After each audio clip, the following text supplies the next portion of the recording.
Good morning to all. Welcome back to our YouTube channel. I am Lalita Sharma from Surat School, Mahendragarh, lecturer of economics. Today we are going to discuss about the topic government budget, and the subtopic is components of the government budget. As we know that we learn about in the previous class we learn about the objectives of the government budget. Now we discuss about the components of the government budget. The components of the government budget, there are the two components of the government budget, the budget receipts and budget expenditure. यानी government receipts and government expenditure. First of all, what do you mean by the budget receipts? Budget receipts is the total receipts of the government which are gained by the government from all the sources. All the sources means it can be one-sided or it can be two-sided. यानी government को सभी sources से जो income earn होती है, these are called the budget receipts. ये one sided भी हो सकती है और टू साइडेड भी हो सकती है. Then these are called the budget receipts. Then there are the two sub components of the government budget. The first is revenue receipts and the second is capital receipts. We also know that the main source of government revenue is tax. सबसे main जो government की revenue के source हैं वो taxation system होता है, in which we include the direct tax and indirect tax. Then first of all it means आप ये देखो, जैसे टैक्स हम पे करते हैं, tax is a compulsory payment which are paid by the public to the government. यानी public या institution के द्वारा जो गवर्नमेंट को पे किया जाता है, these are called the tax. ये कंपल्सरी पेमेंट होती है and these are also the one sided payment, क्योंकि इसके लिए गवर्नमेंट हमें कुछ पे नहीं करती, कोई सर्विसेज प्रोवाइड नहीं करती, जबकि पब्लिक को गवर्नमेंट को ये पे करना पड़ता है.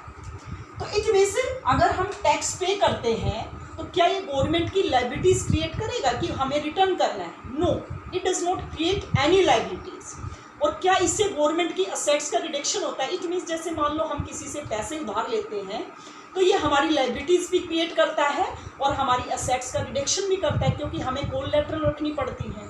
तो इट मीन्स रिवेन्यू रिसिप्ट्स में हम क्योंकि टैक्सेशन सिस्टम को इंक्लूड करते हैं, टैक्स को इंक्लूड करते हैं, so we can also define what do you mean by the revenue receipts. Revenue receipts it is neither create any liabilities nor reduce assets of the government. या हम कह सकते हैं it does not create any liabilities and not reduce any assets of the government. यानी इससे ना ही तो government की लाइबिलिटीज क्रिएट होती हैं और ना ही गवर्नमेंट की असेट्स का रिडक्शन होता है, because these are the one sided payment. इसमें हम क्या क्या इंक्लूड करते हैं? क्योंकि इसमें क्या इंक्लूड करते हैं हम? Tax plus tax receipts plus non tax receipts.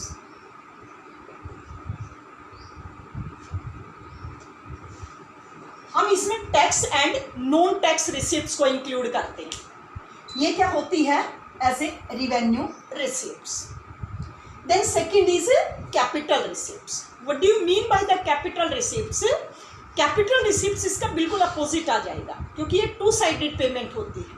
Capital receipts are those receipts which either create liabilities और reduce assets of the government. यानी it also create liabilities of the government और create reduce assets of the government. यानी जो government की assets के reduction का causes बनती है और गवर्नमेंट के लिए लायबिलिटीज क्रिएट करते हैं, these are called the revenue as a capital receipts. इसमें हम क्या क्या इंक्लूड करते हैं? क्योंकि हम किसी से उधार लेते हैं, हम बोरोइंग को इंक्लूड करते हैं. Borrowing plus recovery of loan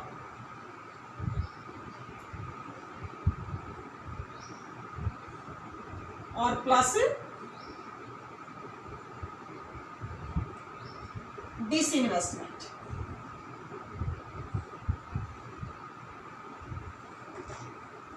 disinvestment. अब हम इन सभी टॉपिक्स पर वन बाय वन डिटेल में डिस्कस करते हैं. First tax and non tax receipts. ये बाद में करेंगे।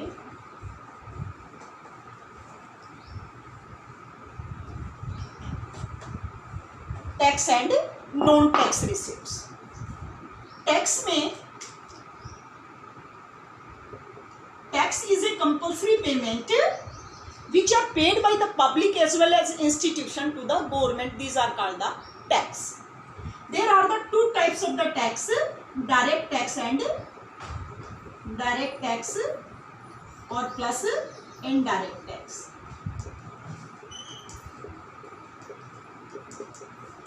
दो प्रकार के टैक्सेशन सिस्टम होते हैं, direct tax and indirect tax. What do you mean by the direct tax? इसमें एक क्वेश्चन आता है, काफ़ी बार आ चुका है बोर्ड में, differentiate between the direct tax and indirect tax. Direct tax क्या होता है? डायरेक्ट टैक्स यानी it is a tax which are paid by the person which are on which legally impose, यानी जिस पर कानूनी रूप से ये लगाया जाता है उसी के द्वारा इसको पे किया जाता है। This tax can not transfer from the another person. इसको ट्रांसफर नहीं कर सकते, इसको शिफ्ट नहीं कर सकते किसी दूसरे व्यक्ति पर, क्योंकि जिस पर लगाया जाता है उसी को पे किया जाता है। And what do you mean by the indirect tax? It is the tax which are legally imposed on one person but paid by the another person. ये लगाया तो किसी और पर जाता है लेकिन पे किसी और के द्वारा किया जाता है। जैसे प्रोड्यूसर पर लगता है, प्रोडक्शन यूनिट पर लगता है ना, लेकिन पे इसे कस्टमर के द्वारा किया जाता है when the consumer purchase goods and services, because these are a part of cost of the production, क्योंकि ये कॉस्ट का ही एक हिस्सा होता है। जैसे in the direct tax we include for example, जैसे इनकम टैक्स है, वेल्थ टैक्स है, और इसमें एक सिंगल टैक्सेशन सिस्टम हमारे देश में अप्लाई हो चुकी है, GST, goods and services tax. So these are the difference between the direct tax and indirect tax, right? And we also know that एक होता है progressive tax,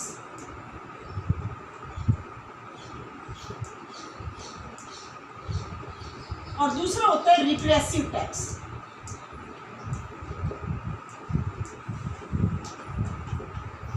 What do you mean by the progressive tax? Progressive tax in which the tax rate increased with increase in income, यानी जिसमें progressive taxation system क्या होता है, जिसमें tax rate increase होती जाती है जैसे जैसे इनकम इंक्रीज होती जाती है, राइट? इनकम बढ़ेगी तो टैक्स रेट भी बढ़ेगी, इनकम कम होगी तो टैक्स रेट भी कम होगी। और रिग्रेसिव टैक्स इसके बिल्कुल अपोजिट, यानी tax rate increase with decrease in income. तो जो डायरेक्ट टैक्स होता है, these are the progressive tax, और indirect tax is the regressive tax, यानी डायरेक्ट टैक्स प्रोग्रेसिव टैक्स होता है और इनडायरेक्ट टैक्स रिग्रेसिव टैक्स होता है। तो एक तो इसमें क्वेश्चन ये अराइज होता है कि what do you mean by the, या what's the difference between the direct tax and indirect tax, with example इसको आप एक्सप्लेन कर सकते हो बेसिस के आधार पर। इसके बाद इसमें आ जाता है non tax receipts. Non tax receipts, non tax receipts में हम क्या इंक्लूड करते हैं, इनमें केवल इनकी डेफिनेशन आप लर्न कर सकते हो, क्योंकि 1 मार्क्स के लिए अप्लाई हो सकते हैं इस तरह के क्वेश्चन, जैसे fees, fines, एसशीट,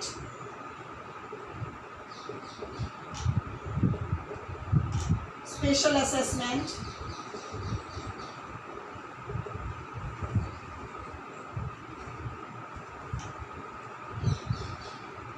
gift, grants and donation,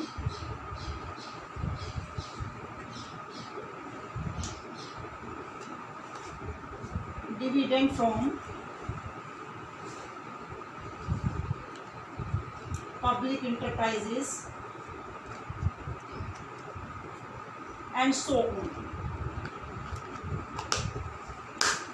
fees, it means जैसे जो हम फीस पे करते हैं, जैसे कोर्ट फीस है, रजिस्ट्रेशन फीस है, बर्थ फीस है, डेथ रेट फीस है, डेथ सर्टिफिकेट की जो फीस है, ये सभी एज ए हम पे की जाते हैं। These are also the main source of the government revenue. Fines, it means these are paid by the law brokers, यानी जो कानून तोड़ने वाले होते हैं उनके द्वारा जो फीस पे की जाती है, जैसे चालान काटा जाता है, लाइसेंस फीस है, यानी इसमें जैसे कोई भी जो भी फाइन पे किया जाता है ये भी गवर्नमेंट की पुलिस या डिफेंस के द्वारा ये कलेक्ट किया जाता है, तो ये भी गवर्नमेंट की ऐसे रिवेन्यू का सोर्स होता है. What do you mean by the S sheet? S sheet is also the main source of the government revenue, यानी इट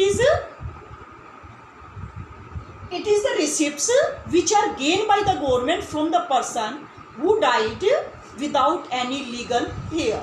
HEAIR. लीगल हेयर का मतलब होता है कानूनी उत्तराधिकारी, यानी एक ऐसा व्यक्ति जिसकी डेथ हो जाती है विदाउट एनी लीगल हेयर, कोई उसका कानूनी उत्तराधिकारी हुए बिना, तो these property are acquired by the government. तो ऐसी प्रॉपर्टी को गवर्नमेंट के द्वारा एक्वायर्ड किया जाता है, अपने हक में ले लिया जाता है, तो इससे भी गवर्नमेंट को रिवेन्यू अर्न होती है. Then special assessment. Special assessment क्या है? जैसे गवर्नमेंट कोई भी एक्सपेंडिचर करती है, जैसे मान लीजिए ब्रिज बनाती है, रोड का कंस्ट्रक्शन करती है, कोई भी इंडस्ट्री एस्टेब्लिश करती है, it means it is the revenue which are gain by the government from the person which property are appreciated due to the government expenditure. यानी जिसकी जो प्रॉपर्टी है, जिसके मान लीजिए लैंड है उसके आसपास किसी व्यक्ति का, तो उसकी वैल्यू एप्रिशिएट हो जाती है, उसकी वैल्यू बढ़ जाती है, किसके कारण? गवर्नमेंट एक्सपेंडिचर के कारण, यानी गवर्नमेंट जो एक्सपेंड करती है उसके कारण इंक्रीज हो जाती है. Then these are called the special assessment.